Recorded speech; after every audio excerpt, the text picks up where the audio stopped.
Golden brassiere ব্লাউজটা design করতে বসলাম। এটার জন্য এই দুই রকমের গোল্ডেন ফেব্রিক্স লাগবে। এই দুইটা ফেব্রিক্সই মানিকগঞ্জ থেকে নিয়েছিলাম। প্লেন গোল্ডেনটা কয়েকদিন আগে নিয়েছি, বাট ডিজাইনিং গোল্ডেন ফেব্রিক্সটা 2020 সালে কিনেছিলাম হুররাম সুলতানের ফটোশুটের জন্য। তারপর এটা দিয়ে মারমেড প্যাটার্নের ড্রেসটা করেছিলাম, আর এবার ব্লাউজ করছি। তবে এবারই শেষ, এটা দিয়ে আর কোনো ড্রেস ডিজাইন করা যাবে না, কারণ টুকরো টুকরো করতে করতে একদমই কমে গেছে ফেব্রিক্সটা। আর এই ফেব্রিক্সটার দামটাও একটু বেশি ছিল, তবে প্লেন গোল্ডেনটা একটু কম দাম। অনেকেই এই গোল্ডেন ফেব্রিক সম্পর্কে জানতে চেয়েছিলেন, তাই বলে দিলাম।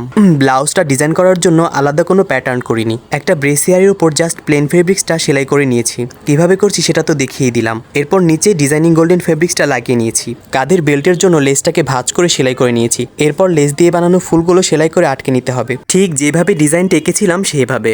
আপনাদের ভালো করে বোঝানোর জন্যই এত ডিটেল দেখাতে হয়। সেলাইয়ের সুবিধার জন্য আগে গ্লু দিয়ে ফুলগুলো সেট করে নিয়েছি। গ্লুটা শেষ হয়ে গেছে, তাই এভাবে ভাঁজ করে নিয়ে চেপে চেপে দিতে হচ্ছে। শুধু গ্লু দিয়ে ফুলগুলো স্মুথলি বসবে না, তাই সেলাই করলে আরো ভালো লাগবে দেখতে। সামান্য করে গ্লু দিয়ে জাস্ট বসিয়ে নিয়েছি। এরপর সুই সুতো দিয়ে সেলাই করে নেব। সেলাই করতে অনেক কষ্ট হয়েছে, কারণ ফুলগুলো অনেক শক্ত আর মোটা। এটা করতে গিয়ে সুই বিধে আঙুল ফুটো হয়ে গেছে। অনেক সময় লেগে গেছে সবগুলো ফুল সেলাই করে আটকাতে গিয়ে। তবে ফুলগুলো লাগানোর পর ডিজাইনটা এত সুন্দর হচ্ছিল যে ওসব কথা মাথায় ছিল না। সুন্দর ফিনিশিং ও আরামদায়ক করার জন্য ভেতর সাইডে ফোম লাগিয়ে তার উপর ফেব্রিক্স বসিয়ে নিয়েছি। এরপর একেবারে ফাইনাল লুক দেখাবো। জানি না এই ওয়েস্টার্ন শাড়ি স্টাইল কার কেমন লাগবে।